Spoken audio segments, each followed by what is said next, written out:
My name is Stephanie, I'm 32 years old, and the day my brother accused me of stealing our family's heirlooms was the day my life ended, so it could begin again as something else entirely. It was a Tuesday. The sky outside the bay windows of our family estate was a placid, indifferent blue. Inside, the air was thick with the scent of lilies and betrayal. "She did it," Michael said, his voice, usually so smooth and reassuring, now laced with a venom that coiled around my heart. He stood before our parents, a tragic figure in a bespoke suit, his face a mask of sorrowful accusation. "I saw her. I saw Stephanie leaving the vault last night. She had a bag." My own voice was a stranger's, thin and reedy. "That's a lie. Michael, why are you doing this?" He wouldn't look at me. Instead, his gaze, filled with a performer's tears, remained fixed on our father, whose stern face was slowly crumbling into a landscape of disbelief and pain. Our mother, a fragile porcelain doll of a woman, had already begun to weep, her hand fluttering to her pearls. The items in question weren't just jewelry.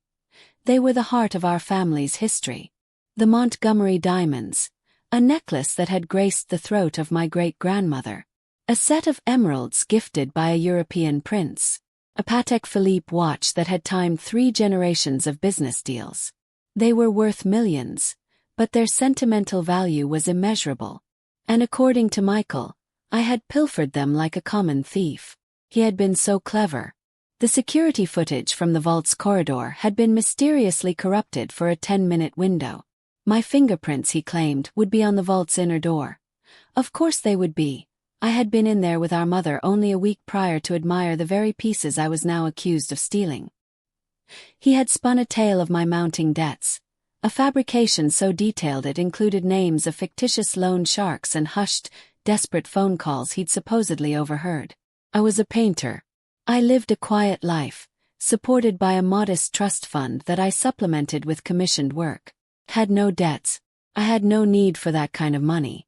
My only real extravagance was my studio, a sun-drenched loft in the city that my father had always called my bohemian folly. But Michael, with his insatiable ambition and his lifestyle that always seemed to teeter on the edge of his considerable income, he had 100 reasons to need that money. And he had one very good reason to want me gone: the inheritance.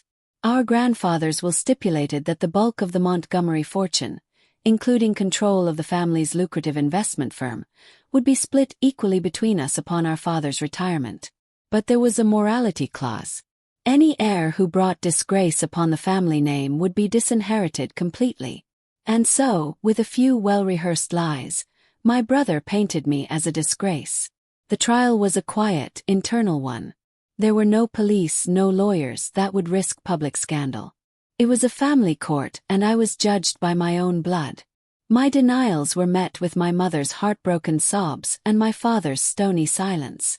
Michael was the golden son, the heir apparent, the one who had followed dutifully in our father's footsteps on Wall Street. I was the artistic one, the dreamer, the one they had always loved but never quite understood. It was so easy for them to believe I had finally strayed too far. The verdict was delivered by my father that evening. I was to pack a bag. My trust was frozen. My name was to be struck from the family records. I was no longer a Montgomery. I was to leave and never return. "Father, please," I begged, my hands clasped in front of him. "Look at me. You know me. You know I couldn't do this." He looked, but he didn't see me. He saw the daughter Michael had created. "The evidence is clear, Stephanie," he said, his voice heavy with a finality that crushed the last of my hope. "You have broken our hearts. You have broken our trust. Go." I looked at Michael, who stood just behind our father's shoulder, his expression a perfect, solemn mask. But for a fleeting second, his eyes met mine, and in their depths, I saw a flicker of triumph. It was all I needed to see. The grief that had been strangling me turned to ice in my veins. It was a cold, hard, clarifying feeling. I didn't cry. I didn't scream. I simply nodded, turned, and walked out of the life I had known. As I drove away from the sprawling stone mansion, its warm lights receding in my rearview mirror, I made a vow. It wasn't a vow of reconciliation. It wasn't a vow of forgiveness. It was a vow of retribution. One day I would be back, and I would take everything from him. Not the money, not the jewels. I would take what he valued most. His power, his reputation, his place as the beloved son. I would dismantle his life piece by gilded piece. And I would do it with the same cold, calculated precision he had used to destroy mine. My name is Stephanie. I'm 40 years old. And today is the day my brother's life ends. The first 10 years were a blur of survival. The name Montgomery, once my shield, was now my curse. I couldn't use it, but I had no other. I sold my car for a pittance in a neighboring state and bought a bus ticket to a city I'd only seen in magazines. Chicago. I became Claire Vance, a name I plucked from a gravestone in an old cemetery where I spent a lonely afternoon. I learned the brutal calculus of poverty. I worked jobs that scraped my hands raw and bent my back. I was a waitress, a cleaner, a bartender. I lived in a room that smelled of damp and despair, and I ate meals that were cheap and filling but never satisfying. The humiliation was a constant companion. I, who had grown up with servants, was now the one serving. I, who had never worried about a bill, now counted every penny. But in that crucible of hardship, something new was forged. The soft, pliable girl who had been cast out began to harden. I stopped painting dreamy landscapes and started seeing the world in sharp, unforgiving lines. My hands, once deft with a brush, became calloused and strong. My mind, once filled with art and poetry, became a ledger of slights and a blueprint for revenge. Save. Every dollar I could spare was tucked away. I educated myself at the public library, not in art history but in finance, in corporate law, in strategy. I read Sun Tzu and Machiavelli. I followed the business world with a ravenous intensity, tracking the rise of Montgomery Investments, tracking the ascent of my brother Michael. He was thriving. He was on the cover of Forbes, lauded as a visionary, a titan of industry.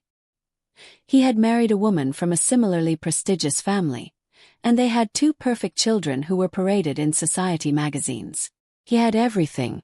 He had my life. My break came in the form of a man named Julian. He was a regular at the bar where I worked, a quiet, weary man with the eyes of someone who had seen too much. He was a private investigator, a former journalist who had been burned one too many times by powerful people. We started talking. I told him a heavily edited version of my story, a tale of a corporate betrayal, a stolen inheritance. He was sympathetic. He saw the fire behind my exhausted eyes. "Revenge is a fool's game, Claire," he told me once over cheap whiskey. "Justice, then," I corrected him. "I want justice." He taught me his trade. He taught me how to find information, how to follow people without being seen, how to use technology to uncover secrets. He was my mentor, my friend, and for a short, sweet time something more. But my past was a ghost that sat between us, and we both knew my mission was a solitary one. With Julian's help, I started to piece together the truth of what Michael had done. It wasn't just about the inheritance. In the months leading up to my exile, Montgomery Investments had been on the verge of collapse due to a series of reckless, high-risk trades Michael had made without our father's knowledge. He was desperate. The heirlooms weren't just sold to cover his tracks. They were the seed money for a new, illicit venture. He had used their sale to fund a series of shell corporations, laundering money through offshore accounts and making a fortune on insider information. He hadn't just framed me for theft. He had framed me to cover up a far greater crime, one that would have sent him to prison and destroyed the family name for good. It took me 7 years to gather the proof. Encrypted hard drives, bank records from the Cayman Islands, sworn affidavits from disgruntled former employees Michael had discarded on his ruthless climb to the top. Julian's skills were invaluable, but my own motivation was the fuel. I became a ghost in the machine, a digital phantom haunting the edges of my brother's empire. I learned every dirty secret, every vulnerability, every pressure point. The final piece of the puzzle was the most difficult. I needed the original confession. I needed the man Michael had paid to lose, the security footage and plant the fabricated evidence of my debts. His name was Arthur, a former head of security for the family, a man I had known since I was a child. He had been well paid for his betrayal and had retired to a quiet life in Florida. Finding him was easy. Convincing him to talk was not. I didn't threaten him. I didn't bribe him. I appealed to the sliver of conscience I hoped he still possessed. I showed him a picture of myself as a little girl, sitting on his shoulders at a family picnic. "You remember that day, Arthur?" asked, my voice even. "You told me you would always protect me. Michael didn't just ruin my life. He made you a part of his lie. He made you betray a child you swore to protect." Took 3 days. But finally, weeping with a decade of guilt, he told me everything. He had a recorded conversation with Michael, a contingency he had kept for his own protection. It was a digital file, locked away in a safe deposit box. On it, my brother's voice was clear, cold, and utterly damning, detailing the entire plot. With Arthur's recording, I had the weapon. After 10 years of exile, Claire Vance could finally die. Stephanie Montgomery was coming home. Returning to New York was like stepping into a parallel dimension. The city was the same, but I was a different person walking its streets. I rented a sleek, anonymous apartment in a glass tower with a view of the city that Michael believed he owned. I cut my hair, dyed it a shade darker, and traded my bartender's jeans for tailored power suits. I was no longer hiding. I was hunting. My strategy was simple and multifaceted. I would not strike with a single blow. I would lay siege. I would corrode the foundations of his life until the entire glittering edifice came crashing down. I divided my attack into 3 fronts: his business, his social standing, and his family. The business came first. It was the source of his power. Using the information I had gathered, I began to leak anonymous tips to a hungry young financial journalist I'd been cultivating for months. The tips were small at first.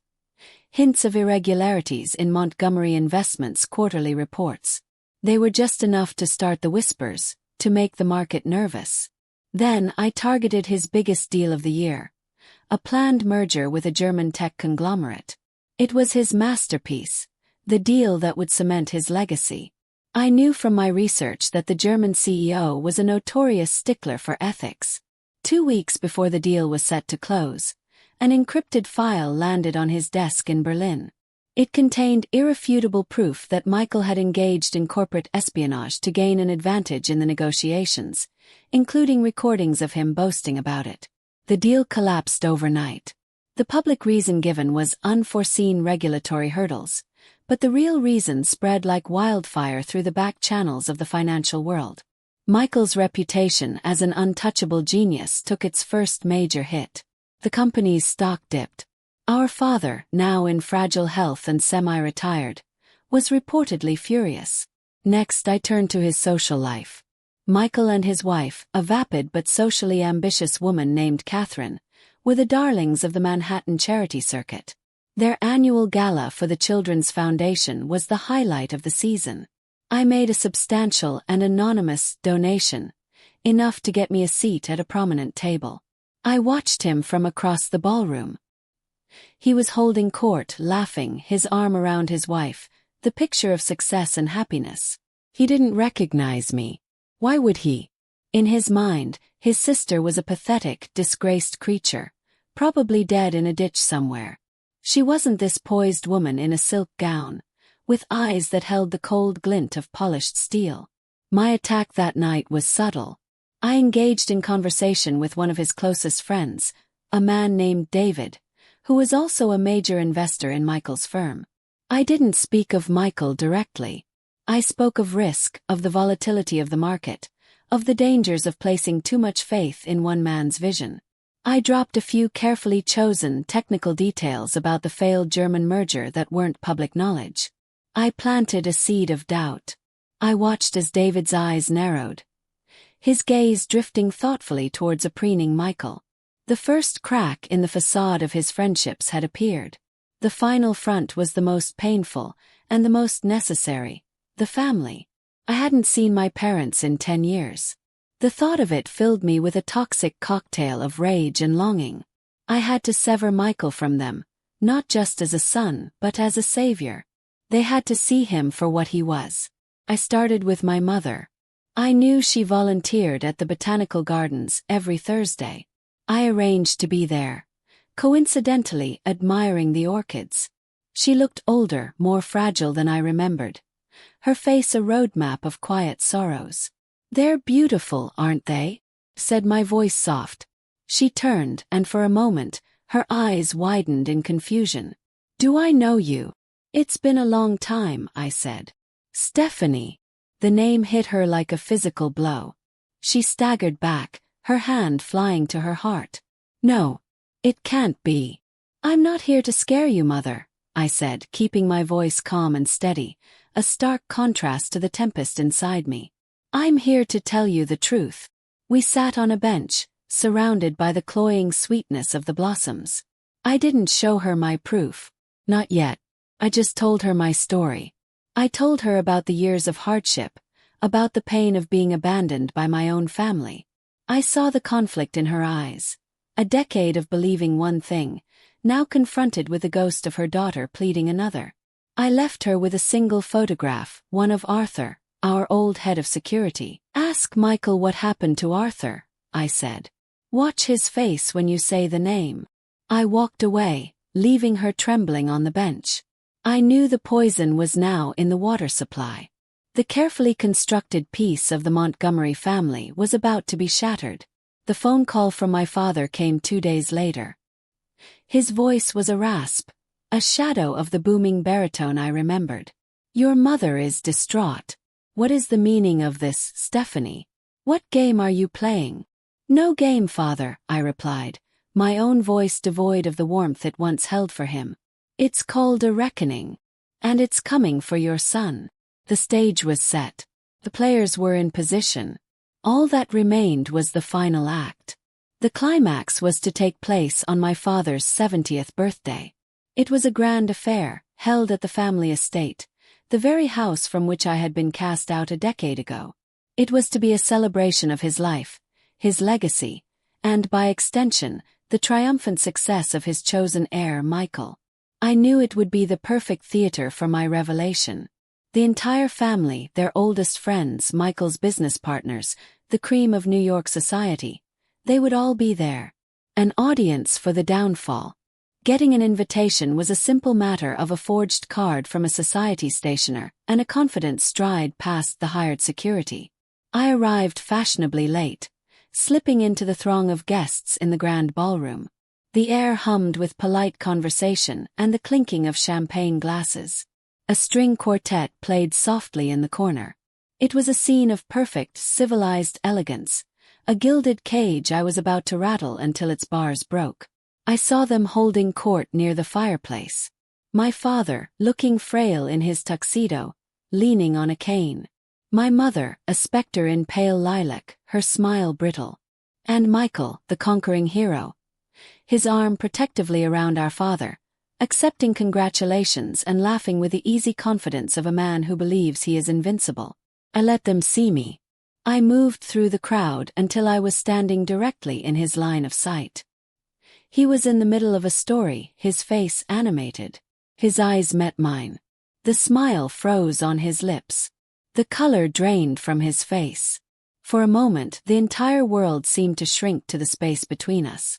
I saw recognition, then disbelief, then pure, unadulterated fear. "Stephanie," he whispered, the name a curse on his tongue. The murmur rippled through the room. Heads turned. Who was this woman who could stop Michael Montgomery mid-sentence? My mother gasped, her hand flying to her mouth. My father's grip tightened on his cane, his knuckles turning white. "Hello, Michael," I said, my voice carrying clearly in the sudden hush. "You look surprised to see me. But then you always underestimated me." He recovered quickly, his public mask slipping back into place. "What are you doing here? After what you did, you have no right." "What I did?" I interrupted, taking a slow step forward. "No, brother. Let's talk about what you did." I looked past him, my gaze sweeping across the assembled guests. Good evening, everyone. For those of you who don't know me, my name is Stephanie Montgomery. 10 years ago, I was accused of stealing my family's heirlooms and was disowned. I was cast out, penniless and disgraced. Tonight, I've returned to set the record straight. A projector screen, which had been cycling through idyllic family photos, suddenly went blank. I held up a small remote. I've taken the liberty of preparing a small presentation for my father's birthday. A little trip down memory lane. The first image that appeared on the screen was a bank statement from a Cayman Islands account, showing a deposit of $5 million, dated the week after the heirlooms disappeared. The account was in the name of a shell corporation. The next slide showed the incorporation documents, tracing a convoluted path back to one man, Michael Montgomery. Gasps rippled through the crowd. Michael's face was a mask of fury. This is slander. It's fabricated nonsense. Is it? I asked calmly. Then perhaps you can explain this. I pressed the button again. The ballroom was filled with the sound of a voice. It was Michael's voice, 10 years younger, but just as arrogant. It was the recording from Arthur. It's done, his recorded voice said. She's out. The old man bought it hook, line, and sinker. The footage is gone, the debt trail is laid. No one will ever believe her. Then Arthur's voice, nervous and tinny. And the jewelry.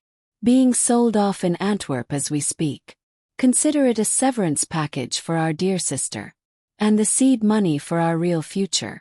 She was always a sentimental fool, too weak for this family.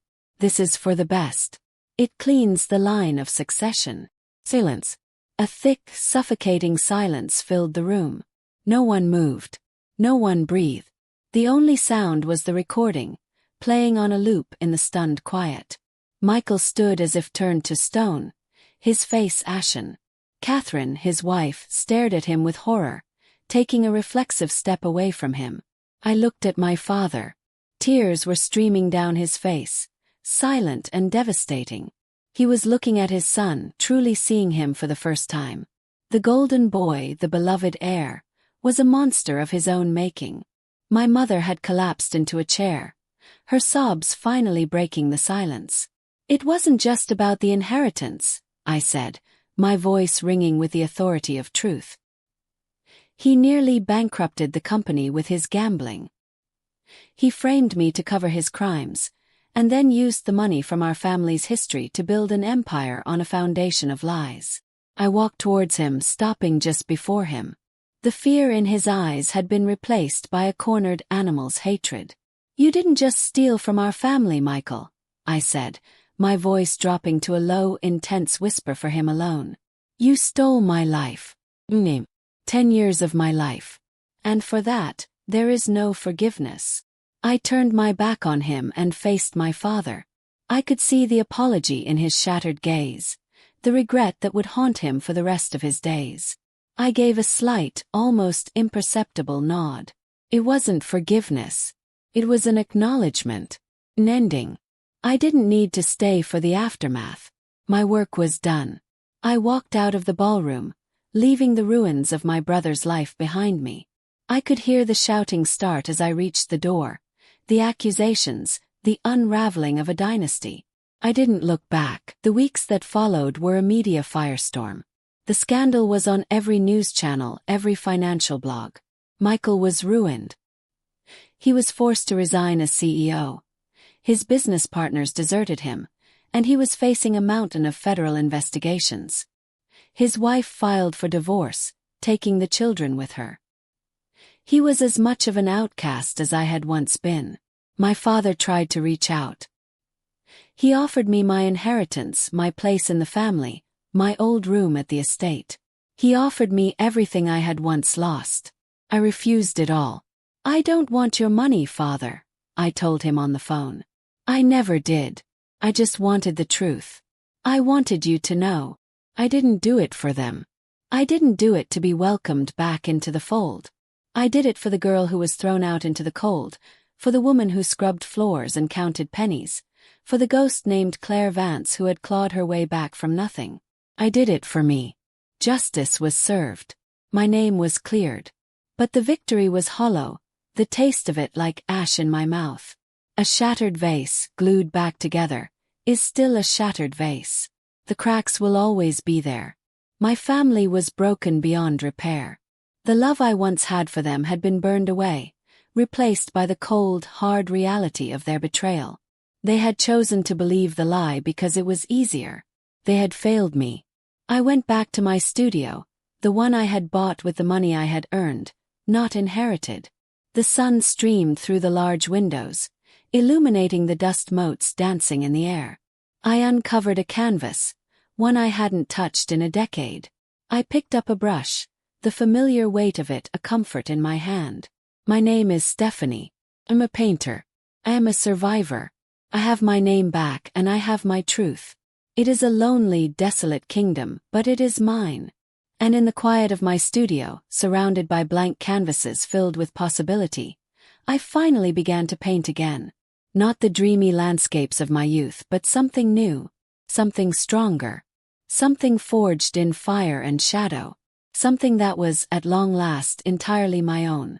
If you like this story, please like this video, subscribe to the channel and share your impressions of this story in the comments. To listen to the next story, click on the box on the left, and thank you for watching.